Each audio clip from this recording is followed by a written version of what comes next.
walau godaan mengganggu, hatiku hanya untukmu. Assalamualaikum warahmatullahi wabarakatuh. Salam sejahtera bagi kita semua. Om Swastiastu, Namo Buddhaya, Salam kebajikan. Kami akan menjelaskan tentang konsep integrasi nasional. Konsep integrasi nasional merujuk pada upaya untuk mempersatukan beraneka elemen dan suatu negara menjadi satu kesatuan yang kuat, bersatu dan harmonis, melibatkan penggabungan berbagai aspek termasuk budaya, politik, sosial, dan bahasa. Integrasi nasional mendorong solidaritas, toleransi, dan penghargaan terhadap perbedaan, serta mempromosikan keselamatan hak dan kesempatan bagi semua warga negara. Secara historis, ternyata sejarah menjelaskan bangsa kita sudah mengalami pembangunan integrasi sebelum negara Indonesia merdeka. Ada pula 3 model integrasi dalam sejarah perkembangan integrasi di Indonesia. Yang pertama, model Imperium Majapahit. Yang kedua, model kolonial. Dan yang ketiga, model integrasi nasional. Secara sosiologis, integrasi nasional berkembang dengan adanya proklamasi yang mengubah bangsa yang bersejarah menjadi bangsa yang merdeka dan bebas. Secara politis, hasrat untuk bersatu sebagai satu kesatuan bangsa terrealisasi melalui konsensus nasional yaitu Sumpah Pemuda 28 Oktober 1928. Kemauan untuk bersatu didasari oleh para perintis kemerdekaan sehingga bentuk negara persatuan Republik Indonesia merupakan pilihan nyata mereka. Dinamika integrasi nasional di Indonesia. Sejak kita bernegara tahun 1945, upaya membangun integrasi secara terus-menerus dilakukan. Terdapat banyak perkembangan dan dinamika dari integrasi yang terjadi di Indonesia. Dinamika integrasi yang terjadi di Indonesia sejalan dengan tantangan zaman waktu itu. Dinamika itu bisa kita contohkan peristiwa integrasi berdasar 5 jenis integrasi sebagai berikut. Yang pertama ada integrasi bangsa. Tanggal 15 Agustus 2005 melalui MOU Memorandum of Understanding di Vantaa, Helsinki, Finlandia, pemerintahan Indonesia berhasil secara damai mengajak Gerakan Aceh Merdeka (GAM) untuk kembali bergabung dan setia memegang teguh kedaulatan bersama Negara Kesatuan Republik Indonesia (NKRI). Proses ini telah berhasil menyelesaikan kasus disintegrasi yang terjadi di Aceh sejak tahun 1975 sampai 2005. Lalu yang kedua ada integrasi wilayah.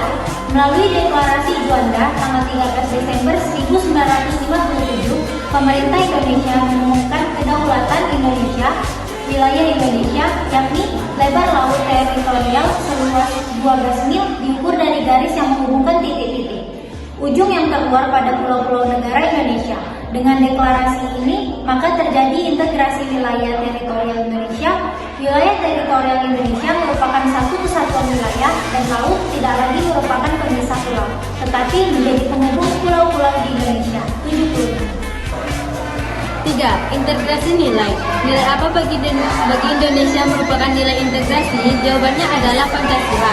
Pengalaman mengembang Pancasila sebagai nilai integratif terus-menerus dilakukan, misalnya melalui kegiatan pendidikan Pancasila baik dengan mata kuliah di perguruan tinggi dan mata pelajaran di sekolah.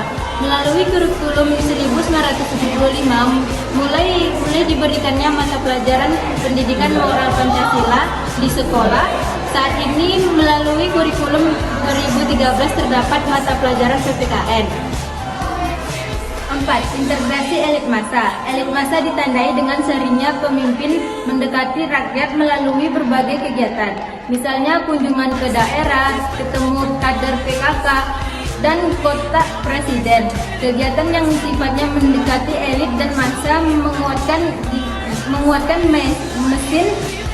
mesin vertikal integrasi nasional.